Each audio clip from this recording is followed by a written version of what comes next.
Hello friends. मैं ये बिहार में जब आई तो 2022 में नियोजित शिक्षिका के रूप में मैं यहाँ पे नौकरी ज्वाइन की और उसके बाद से कई घटनाएं मेरे साथ हुई। और जो स्कूल में जो एचएम था वो 6 महीने तक मुझे बहुत प्रताड़ित करता रहा। ये घटना मैं पहले भी बता चुकी हूँ, काफ़ी वीडियो बना चुकी हूँ। इतना कि मैं नौकरी छोड़ने पे आमादा हो जाती थी और कुछ रास्ता तो कुछ समझ में नहीं आता। जिससे भी पूछती तो उससे लगता कि नहीं भाई ये आवेदन लिखेगी, उसी का हितैषी था। लेकिन ऐसा नहीं था कि उस समय मेरा दुश्मन था। तो उसको बचाने के हेतु में मुझे समझाने की कोशिश करता कि नहीं मैं उन्हें समझाऊंगा, नौकरी मत छोड़ो, नौकरी कोई छोड़ता है क्या। क्योंकि मैं आवेदन लिखूंगी तो कुछ ना कुछ लिखूंगी डेफिनेटली जो सह रही हूँ, और बाद में उस आदमी के लिए प्रॉब्लम क्रिएट हो जाएगी। तो उसका भी मित्र बंधु था और मैं तो ट्रस्ट करती थी, उनको अच्छा समझती थी, भैया कहती थी। लेकिन बाद में पता चला कि यदि अच्छे रहते तो इतनी बड़ी घटना जो मैंने 21 सितंबर मैंने 6 महीने के बाद जो फ़ोन छीन लिया, बहुत बड़ी हो गई घटना, विवाद बढ़ गया, तो उसके बाद वो कभी नहीं है। और मैंने कहीं कहीं बहुत दिन बाद जब मिले जेल उल से सब चली आई तो उसी की तरफ से कह रहे थे कि नौकरी वो रिटायर कर जाएगा तो आपको वही स्कूल दे दिया जाएगा। मैंने बेहाई देखो, पहले भी एक वीडियो मैंने रविंदर सिंह के नाम पे डाला है कि हाँ महिलाओं की जो है ना इज्जत, मैंने कोठे पे बैठी हुई जो है वही है, और कोई फ़र्क नहीं पड़ रहा है। ये मतलब वोट भी देती है ना तो नौकरी करे कुछ करे उससे कोई मतलब नहीं है। पहले दुधारू गाय की तरह मैंने पहले तो सिर्फ घर का काम करती थी, अब दुधारू गाय की तरह वो नौकरी भी कर रही है। औकात उनकी दो कौड़ी की नहीं, मैंने सोच समझ अपना मत व्यक्त करना, अपनी बातें कहना उनकी औकात में नहीं है। ठीक है, मैंने एकदम जूते की बराबर की हैसियत है। और ऊपर से यहाँ का मर्द जिसके खोपड़ी एड़ी में है कि एड़ी से नीचे है भगवान जाने। तो ऐसा ये समाज है, तो कोई गाली नहीं देगा तो क्या देगा। कि वीएस की टीचर जो गाली देकर गई उसको क्या कहेंगे। तो उसको उसके खिलाफ भौंकने वाले तो बहुत मिल गए, लेकिन इस करप्ट जो सिचुएशन है उसकी उसको आंख दिखा के कुछ कहने की औकात में तो पैंट गीली की जगह पीली हो जाती है, फट जाती है, बहुत जगह से बहुत कुछ फट जाता है। तो वही चीज़ है कि ऐसी घटना होती रही। और इसी दौरान क्या हुआ कि जब 6 महीने हो गए और मैंने 21 सितंबर 2022 को बहुत बड़ी घटना हो गई। फ़ोन छीन लिया मेरा, रजिस्टर पे साइन नहीं करने दिया, गाली गलौज, मैंने एक तरह की मैंने बहुत ही वाहियात हो गया वो चीज़। तो मुझे कुछ समझ में नहीं आया। फिर मैं उस चीज़ को लेकर जगह जगह आवेदन दी, ईमेल भेजी, पोस्ट से भेजा, जो भी जितना जो बता सके वो। और वो जो पहले वाले हितैषी थे वो तो भाग गए। अब ये 21 सितंबर 2022 की घटना को लेकर स्कूल में जा रही थी, मुझे लगा कि अब निरीक्षण आएगा, आवेदन दिए तो डेफिनेटली कुछ तो विभाग करेगा। तो 14 अक्टूबर 2022 को एक गाड़ी आई, बीओ की गाड़ी। उसमें काफ़ी लोग थे और साथ ही आसपास के लोग जो ग्रामीण कह सकते हैं वो भी उसके पीछे पीछे पीछे चले आए थे। कोई हाफ पैंट में, कोई लुंगी में, कोई नंगे बदन, कोई सेंडो गंजी पहने, कोई कुछ भी। अब पूरा मैंने जो एचएम का ऑफिस था भर दिए। 12 बजे से 4 बजे तक बैठे रहे। उनके हाथ में, मैं ऊपर स्टाफ रूम में थी, मुझे नीचे बुलाया गया, निरीक्षण के लिए आए थे। मुझे लगा कि मेरी आवेदन पे आए हैं, नहीं, अरे मेरे आवेदन पे आते तो इंसान का ही बच्चा रहता। ये लोग अपने बाप को बेच दे, अपनी माँ को बेच दे, अपनी बीवी बेटी को बेच दे पैसा के लिए। ये बद्री चौपाल के आवेदन पे आए थे और इतने दिन बाद इनका देरी इसलिए हो गया बेचारे का बीओ का निरीक्षण का। 21 सितंबर की घटना और 14 अक्टूबर को आए, क्योंकि इतने दिनों तक बद्री चौपाल पूरा मेरे खिलाफ तैयार कर रहा था 13-14 पेज का एक बंच। अब पूरा शिकायत वकायत लिख कर उसमें क्या क्या लिखा भगवान जाने। और उसमें गांव गांव घूमकर 60-70 लोगों का साइन करवाया, ठीक है, अपने ही कास्ट का। और मैंने चूँकि देखिए यहाँ वो ससुराल है उसका, ससुराल में रहता है, स्कूल के बगल में उसका ससुराल है। ससुराल में उसका 15-16-17 आदमी है, 4 बेटा है, बहुएँ हैं, नाती पोता है, साला सरहज है, सब है।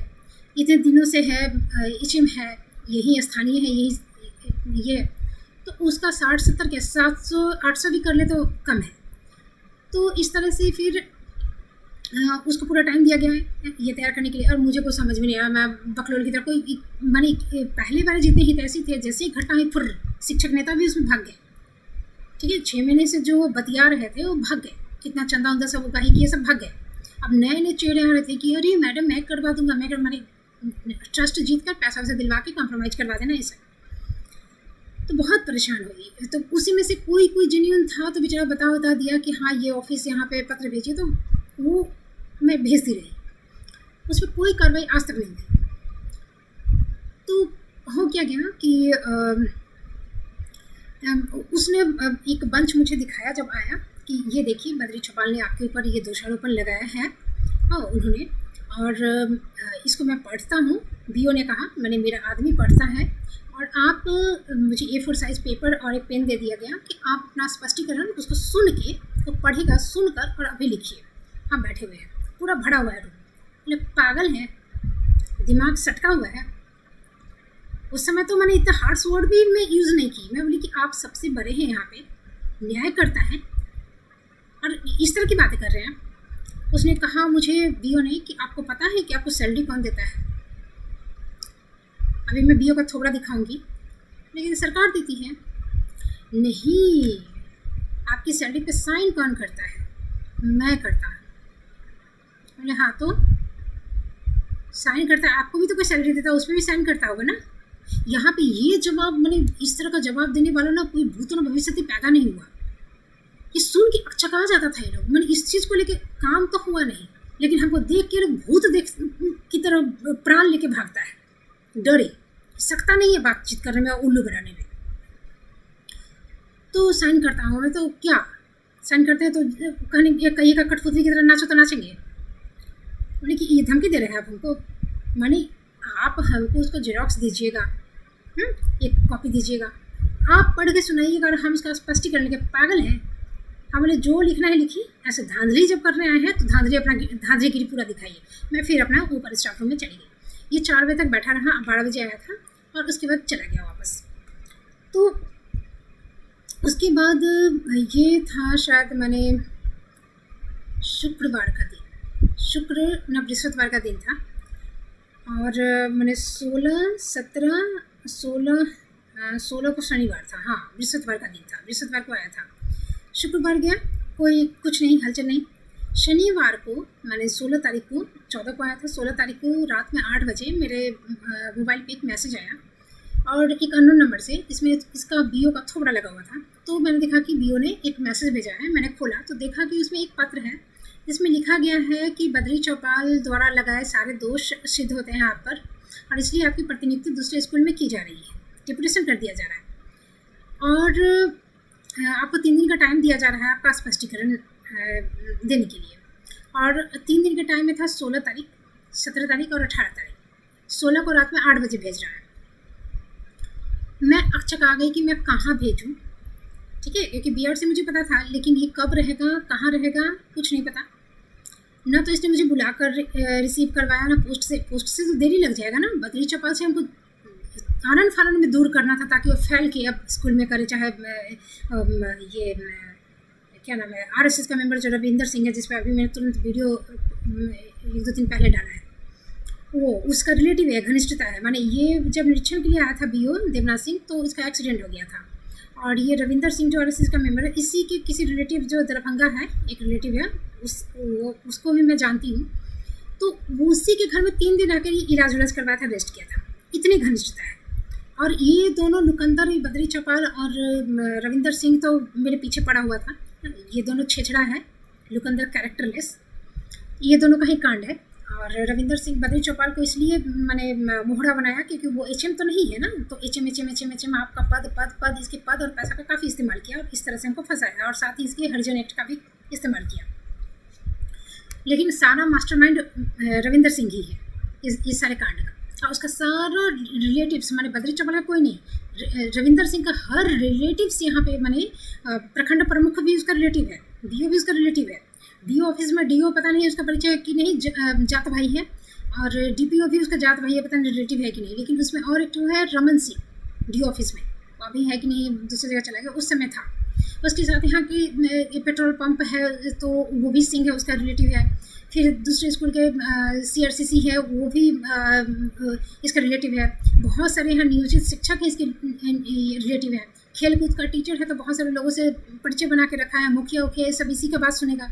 यहाँ पे तमाम उसके रिलेटिव्स में 2 टकिया चवनिया पत्रकार भी है, तो माने इसका बहुत है, ठीक है। उसमें और एक ठो है जो कहिए कि ये लोग की माने अंधे की लाठी, उसी का नाम लेके ये लोग हीरो बनता है, वो है पप्पू सिंह, एक सामाजिक कार्यकर्ता है और बीजेपी में शायद मैंने हाथ आजमा रहा है टिकट लेने का, कुछ अभी हुआ नहीं है कुछ। उसका भौकाल मचा के रखता है कि है बीजेपी के एकदम इन्हीं के, माने पप्पू सिंह के ही निवेदन पर गिरिराज सिंह दरभंगा पधारे थे, इस तरह का भौकाल बना के रखता है और हर जगह अपना दबदबा चलाता है। सिर्फ झूठ।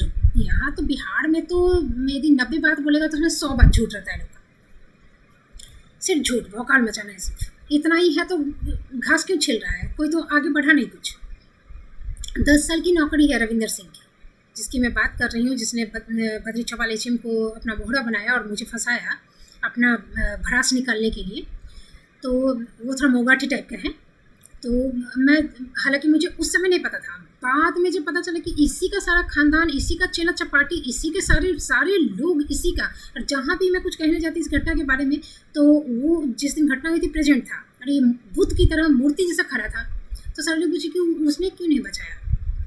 तो उससे पहले भी इसका कांड था फंसाने का, तो मैंने कहा वो क्या बचाया, वो तो बहुत प्रतिष्ठित है हर जगह। मैंने मेरी बात काट के मैं एक बात कहती तो इसके जो चेले चपाटे थे हर जगह, यहाँ से माने आप ऑटो में बैठो, किसी परचून की दुकान में जाओ या कुछ भी सब्जी खरीदो, हर जगह इसका जो चेला चपाटी चेंगड़ा जो बेरोजगार सब है, निकम्मा सब, और सब भरा हुआ है। और औराही के खजाने से सबको कुछ कुछ कुछ कुछ कुछ देते रहता है।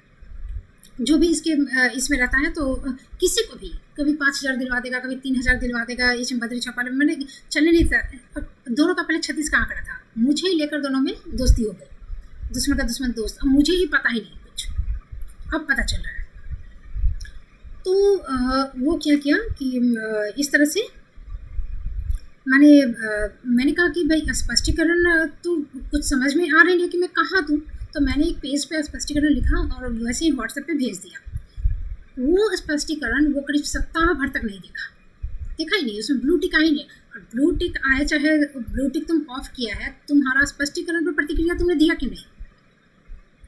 और 18-19 को मैंने इसे लिया था कि मैं जाऊँगी FIR करने के लिए, क्योंकि काफ़ी दिन हो गए थे 21 सितंबर से। और उसके बाद ये भी धांधली देखा मैंने, जो BO का निरीक्षण था, तो वहाँ मेरा FIR नहीं लिया गया। जब मैं स्कूल गई 20 तारीख को, तो मैंने देखा कि रजिस्टर पे लिखा है कि इनकी प्रतिनियुक्ति दूसरे स्कूल कर दी गई है, हाँ आप साइन नहीं कर सकते। मैंने ले ये क्या है, तो फिर मैं उसको लेकर फिर भटकने लगी। हाँ कि अभी तो FIR की बात थी कि FIR करना है, और ऊपर से ये प्रतिनियुक्ति का भी हो गया। अब मैं क्या करूँ, घर बैठती हूँ तो फिर क्या होगा। तो मैं सोची कि मैं वो प्रतिनियुक्ति जो किया था, मैं स्कूल जाने के लिए रेडी नहीं थी, क्योंकि निरीक्षण जब इतना मैंने इस तरह की घटना स्थल हुआ था तो मैं वहीं रहूँगी ना, मैं क्यों जाऊँगी। क्योंकि कोई निरीक्षण करने के लिए आएगा मेरे आवेदन पे कुछ, तो मेरा तो वह तो आपको बुला लिया जाएगा, मुझे कहा गया। मैंने कि नहीं, जरूरत नहीं है, मैं नहीं जाऊँगी। क्यों ऐसा निरीक्षण किया, क्यों गया, भेजो तो दोनों को भेजो, उसका तो ऑलरेडी यहाँ चलती है। ये क्या तरीका है, मैं कभी नहीं, तुम लोग तुम्हारा मेरे रहते हुए इस तरह का निरीक्षण हुआ है BO का, और बाद में तुम कह रहे हो कि बुला लोगे, तुम फेयर तरीके से करोगे, ज़्यादा चालाक बनते हो, और नहीं जाएंगे हम। और उसको फिर उसका ये सब लेकर मैं भटकती रही। तो मेरा जो कहना था कि मैं स्पष्टीकरण दूंगी, तुम उसको देखोगे तब ना तुम ये करोगे, मैंने उसके बाद फैसला दोगे कि कहाँ प्रतिनियुक्ति करना है कि नहीं करना है। उसके बाद स्पष्टीकरण मैंने भेज दिया और देखा नहीं, और उसके बाद कभी नहीं देखा, उस पर कोई काम ही नहीं हुआ। और उसी को बेस्ट करके हरिजन एक्ट भी कर दिया है लोग। मैंने 18 को तो मेरा नहीं लिया, और 20 तारीख को हरिजन एक्ट बद्री चौपाल उसी रिपोर्ट के आधार पर करवा दिया। तो चीज़ें हैं कि मैं वही बोली कि बिना स्पष्टीकरण लिए पहले कैसे कर दिया वो प्रतिनियुक्ति। और उसके साथ वो जो एलिगेशंस का जो बंच दिखा रहा था, वो उसमें अटैच नहीं किया था, भेजा नहीं था मुझे व्हाट्सएप पे कि बद्री चौपाल ने एलिगेशंस क्या लगाए। तो चीज़ें हो गई कि मैं इसको लेके भटकती रही। कई बार मैं DO office, SDO office, SDPO office जाती रही। इसी बीच में क्या हुआ कि DO ऑफिस में एक आदमी ने मुझे देखा, और उसको देखते ही समझ में आ गया कि मैंने ये निर्दोष है।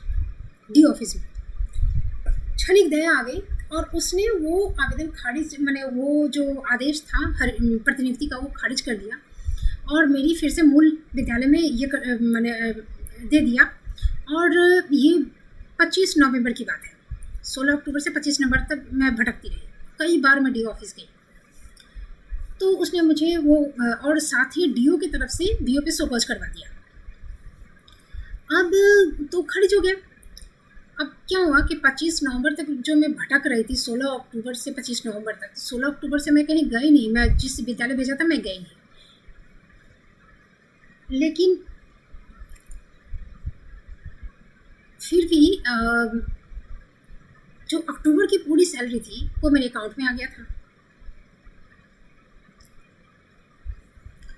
लेकिन इस बात का मैंने जिक्र, जैसे मैं ये करने गई कि देखिए वो भेज दिए हैं, मैं नहीं जा रही हूँ, वो मेरी सैलरी भी मुझे दे रहे हैं, ठीक है, और इधर बद्री चौपाल में स्कूल नहीं करने दे रहा है, कोई निरीक्षण नहीं, ये क्या चल क्या रहा है। यदि वो जेन्यून तरीके, वो जानते हैं कि उन्होंने धांधली करके किया है, तो उनकी हिम्मत नहीं है कि मैं यदि सैलरी रोकूंगा तो बात ऊपर तक पहुंचेगी, इसलिए ये काम स्मूथली चल रहा है और ये बात प्रखंड तक ही रह जाए कि कोई स्कूल करने नहीं है। सैलरी रोकेगा तो बात ऊपर तक जाएगी ना कि हाँ इस टीचर का क्यों रोका गया ये चीज़, तो वहाँ तक मैंने इस तरह की चीज़ें, तो मैंने कहा कि ये क्या है। बात हुई कि बाद में ये जो उस पर शोकज हुआ वो तो साइड चला गया, उसमें क्लीन चिट हो गया, वो चार्जशीट में भी नहीं है जो उस पर शोकज किया गया था, वो लेटर डीओ का टेस्ट। लेकिन नवंबर की सैलरी मुझे आज तक नहीं मिली। मैं कई आवेदन दे चुकी उसी आदमी को जिसको क्षणिक मेरे ऊपर दया आई थी कि आज तक नहीं दी, आज तक मुझे सैलरी नहीं मिली, क्यों नहीं मिली, या तो रुकता तो पूरा रुकता, मिला तो पूरा मिलेगा ना, इसका कारण क्या है। किसी बात का कोई जवाब आज तक मुझे डीओ ऑफिस से, बीओ ऑफिस से कहीं से नहीं मिला। देखिए हुआ क्या, ये जो मेरा तर्क है कि बिना स्पष्टीकरण देखे उसने ऐसा फैसला क्यों सुनाया, ये इतना सॉलिड है कि बद्री चौपाल जब मेरे ऊपर, मैंने बद्री चौपाल की टीम के बहुत सारे लोग जो मेरे गेस्ट में थे, उसमें एक आदमी और था जो अनिल पासवान था, जो उसके पीछे पीछे घूमता था। अनिल पासवान है, उसका जात भाई है बद्री चौपाल का, उसके साथ साथ घूम रहा था। वो इसी प्रखंड में कुशेश्वर में, दरभंगा के कुशेश्वर में हरौली स्कूल का टीचर था। कुछ ऐसा कांड हुआ कि ग्रामीण जो थे हरौली के, वो सारे के सारे जितने भी लोकल टीचर थे उनको हटाने के लिए विभाग से निवेदन किया, और ये आनंद फानन में विभाग ने पता नहीं किस लोभ से, किस कारण, इतना त्वरित कार्यवाही तो होती नहीं, लेकिन किया, और सारे 7 टीचर थे लोकल, सभी को दूर दूर फेंक दिया, माने एक पनिशमेंट के तौर पर। अनिल पासवान जो था उसकी पत्नी भी उसी स्कूल में थी, ठीक। अब पत्नी और ये दोनों दूर दूर चला गया तो इसको डबल चोट पहुंची बेचारे को, बाकी सबको तो एक एक को अकेले पहुंचा, इसको डबल चोट पहुंची। इसने मेरे ही जो मैंने कहा था वहाँ से, या फिर अपनी बुद्धि भी यदि लगाया, तो तुम्हारा मेरी समस्या तो जानता ही था सब, तो फिर तुम इस चीज़ को हाइड क्यों किया। और इस हरौली की टीम में जिसको हटाया गया उसमें से कितने लोग मेरे हितैषी बनकर आते थे और वो मुझे कॉम्प्रोमाइज़ करने के लिए वादे करते थे, माने मैं करूँ कॉम्प्रोमाइज और अनिल पासवान करेगा केस किस में, केस इसमें कि उसका जब दूसरे स्कूल में भेज दिया गया, माने परमानेंट प्रतिनिधि क्या कहते हैं उसको, वर्ड समायोजित समथिंग कुछ कहते हैं, तो उसने पटना हाईकोर्ट में केस कर दिया विभाग पर। ये दिसंबर, माने मेरी घटना हुई थी अक्टूबर को, ये जो स्पष्टीकरण वाली जो बात मैं कह रही हूँ, और उसका यही चीज़ हुआ दिसंबर को, और उसको स्पष्टीकरण देने, माने पक्ष रखने का विभाग ने नहीं दिया था टाइम। इस चीज़ को, इसी लूप होल, इसी पॉइंट को लेकर उसने पटना हाईकोर्ट में केस कर दिया। 2 साल बाद, मैंने 2024 से ही दिसंबर के टाइम में उसकी जीत हो गई, ठीक है। और पहले जब गांव वाला इनको खदेड़ के भगाया था तो बड़ी बेइज्जती हुई थी इन लोगों की, तो जब ये जीते ना, तो ये जो केस उस किया तो मुझे नहीं बताया, इस चीज़ को हाइड किया। जब जीत गया तब इस चीज़ को वायरल करना चाहे कि अपनी खोई हुई इज्जत वापस आ जाए, तो उसी बीच मुझे भी ये चीज़ सुनाई दिया। तब मुझे पता चला कि ये जितना झुंड जो केस कर रहा है और जानता है आपस में, हर कोई जो नहीं है केस करना चाह रहा है, वो तभी 7 पूरी मैंने प्रखंड को तो पता ही है ये चीज़, तो मेरी बात को क्यों छिपाया गया। यदि ये मेरा पॉइंट सही है तो मुझे पूरी सैलरी क्यों नहीं दी गई अक्टूबर नवंबर दोनों की, अक्टूबर की तो मिल गई, तो नवंबर की क्यों नहीं दी गई आज तक। ये 2022 की बात है, आधी सैलरी मिली आधी नहीं। यदि वो मिल जाती तो वो वाला चैप्टर अभी तक क्लोज हो गया था कि चलो हरिनगर एक बार एक टाइम में इनका प्रतिनिधित्व होता, नहीं, तो वो समस्या भी अभी तक बरकरार है।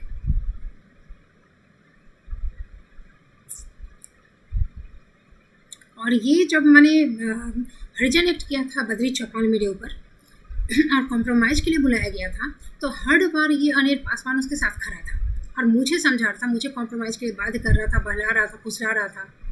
जब मैं जेल होकर आई, मैं मानी नहीं, कॉम्प्रोमाइज़ नहीं की, तो मुझे जेल भेज दिया गया, और वो भी 41 की नोटिस आने के बाद। तो ये अनिल पासवान जब मैं जेल से आई तो बोलता है कि आप कॉम्प्रोमाइज़ कर लेते, जेल नहीं जाते ना, अपनी गलती के कारण ही गया। बोले उस समय नहीं पता था कि केस किए हुए हैं, अपने काम के लिए केस किया है और मैं कॉम्प्रोमाइज़ करूँ, क्यों?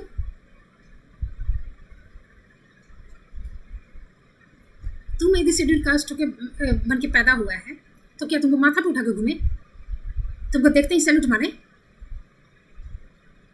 यदि हरिजन एक्ट या फिर किसी तरह के आरक्षण से बद्री चौपाल जैसे एचएम और ऐसे लुकंदर जैसे टीचर्स बन रहे हैं, तो कैसे आरक्षण क्यों सही है? अरे इनको फ्री में बैठा के खिलाओ ना, दो ना, 24 घंटे का पंखा झेलो ना कि हाँ ठीक है तुम पढ़ो, लेकिन मार्क्स में आरक्षण का तो मैं कतई विरोध करती हूँ। महिला होने के नाते भी मैंने चाहती हूँ कि नहीं, महिलाओं को मार्क्स में आरक्षण क्यों मिलेगा कि कोई 40% में पास हो रहा है, कोई 80% में पास हो रहा है। ये धांधली जब तक रहेगी ना तो तमाम समस्याएं, जैसे कि महिला होने के नाते मुझे कोई रियायत, कोई दया, कुछ नहीं मिल रहा है, लेकिन एग्जाम में आपको कम नंबर में ही आपको टॉप कर दिया जाएगा, क्यों? नहीं चाहिए। मैं बसेज में जाऊँ, मैं ट्रेन में जाऊँ और मुझे सीटी मार रहे हैं, छेड़ रहे हैं, मैं कंप्लेन करने जाऊँ, कंप्लेन नहीं लिया जाए, कंप्लेन लिया भी जाए तो उस पर कार्रवाई नहीं हो। मुझे इस पर त्वरित कार्रवाई चाहिए। यदि ये सारी चीज़ें फेयर तरीके से होगी ना तो कोई भी पढ़ लेगा, यदि पढ़ना चाहेगा तो। सुविधाएं नहीं देना है, जहाँ नहीं देना हो वो सुविधाएं, भिखारी की तरह कि हाँ जिंदगी भर हम तुमको कहते रहे कि अरे आपको तो हम आरक्षण दे रहे हैं, आप पे रियायत किया जा रहा है, महिलाओं को आरक्षण दिया जा रहा है, महिलाओं को सीट रिजर्व करवाया जा रहा है, ये आरक्षण का सपोर्ट मैं कतई नहीं कर सकती। तो ये दूसरी बात थी, मैं जो कह रही थी कि मैं आपको अनिल पासवान ये सब का चेहरा दिखा देती हूँ।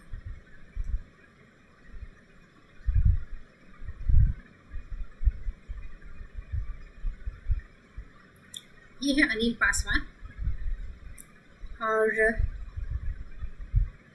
ये माननीय उच्च न्यायालय पटना के ये नंबर, याचिकाकर्ता अनिल कुमार एवं अन्य बनाम बिहार सरकार एवं अन्य में दिनांक 5/9/2024 को माननीय उच्च न्यायालय पटना में पारित आदेश के आलोक में दिनांक 4/10/2024 को प्रखंड शिक्षक नियोजन समिति कुशेश्वर स्थान की बैठक प्रखंड विकास पदाधिकारी कार्यालय में बैठक में सम्मिलित किया गया। ये देखिए, माननीय उच्च न्यायालय में पारित आदेश के आलोक में प्रश्नगत पत्र को निरस्त किया जाता है, जिसके कारण इस पत्र में प्रभावित सभी शिक्षक अपने पूर्व के विद्यालय आदर्श मध्य विद्यालय हरौली में अविलंब योगदान करना सुनिश्चित करेंगे, जिसका विवरण निम्न प्रकार है। ये सारे टीचरों को फिर से हरौली में डालने की बात पटना हाईकोर्ट से कर दी गई है। तो फिर मेरा भी तो पूरा न्याय होना चाहिए ना। ये है ये देवनाथ सिंह BO।